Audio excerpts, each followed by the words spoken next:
Welcome to my channel. I am Idress. Today we're going to discuss Ben Jonson's criticism. Introduction. Ben Jonson is poet, dramatist, then a critic. There is a plenty of criticism in his poems, plays, prefaces, and his dedication. Timber Art Discovery is one of the famous critical work.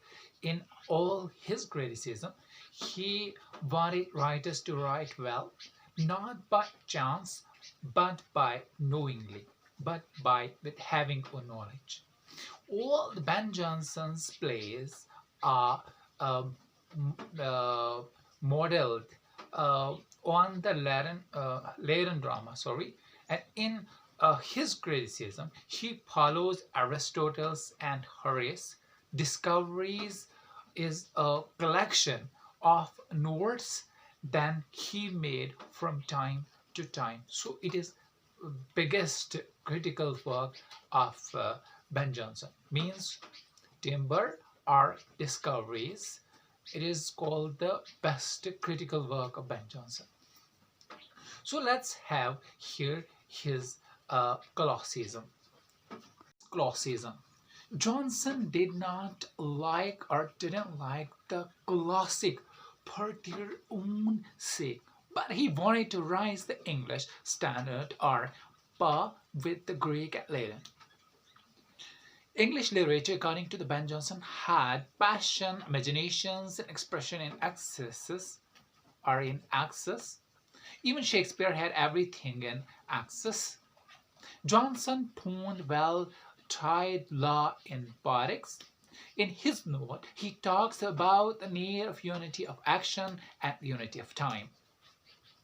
A story is an imitation of one action. A plot must have a beginning, a middle, and an end.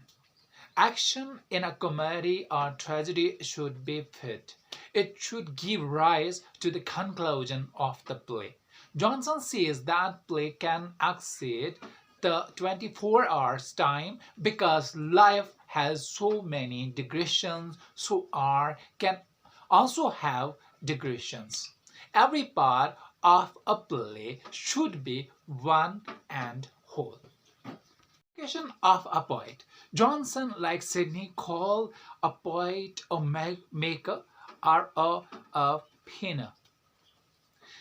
Like Sidney, he calls poetry as the queen of arts, and there are 5 requirements for a good poet. What he should be by nature, by exercise, by imitations, by study, and by art. Poetry is largely an outcome of training and practice. A poet or the maker should have good natural wit. To perfect a poem or to perfect a poem, a poet should imitate nature. He can also imitate what others have said.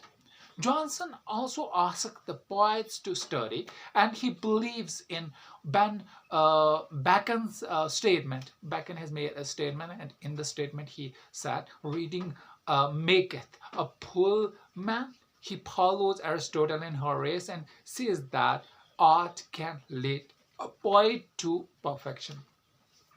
The next qualification. The qualifications of a poet. Jonson, like Sidney, calls a poet maker. Like Sidney, he calls poetry as the queen of arts. There are 5 requirements for a good poet. What he should be by nature, by exercise, by imitation, by study, and by art.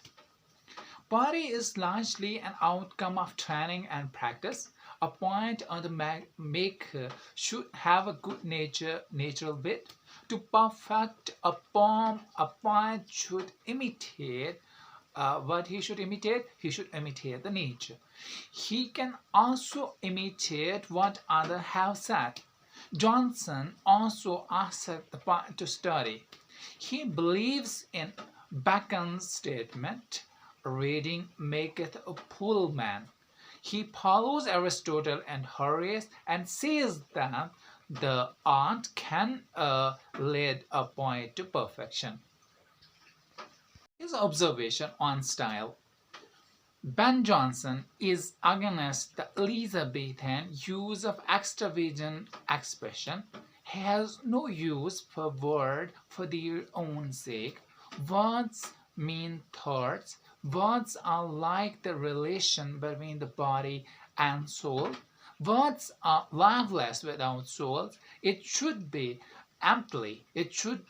used in an appropriate way, and to use words one should require three necessities: to read the best authors, observe the best speakers, and exercise of his own. Estimates on Ben Jonson and Shakespeare. In his critical works, Ben Jonson talks more about Montaigne, Spenser, Marlowe, Sidney, Donne, Bacon, and Shakespeare. Bacon passes the test fully. According to the Jonson, Bacon spoke neatly and weirdly, and more suffered, less emptiness and idleness. His own writings resemble Bacon's. Bacon's, according to Jonson, would say 20 things in 10 words. Shakespeare is an honest and open natured. He has brave notions and gentle expressions.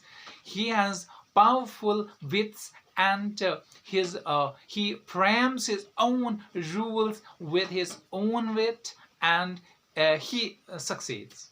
He has more virtues than vices. He is someone to be praised than to pardoned. His liberal concept of rule. Jonson also talks about rules given by the ancient. He wants writer to read and learn much as possible. He never advised them to rest at the soul's authority of what they read. If a writer finds some truth and fitness then the ancient haven't found, he can say it in his own way. A writer can consider the classic as their guides and not as the commanders. Conclusion. The value of his criticism. Jonson saw some danger in the English literature. Shakespeare and Bacon had their own light to guide them, but no other writer. Jonson, in his criticism addressed to the other English writers, he is not against the new path, provided they conform to the natures and reason. He also advised critics. He asked the critics to look at the intricates or at the complicated necessities of the poetic art.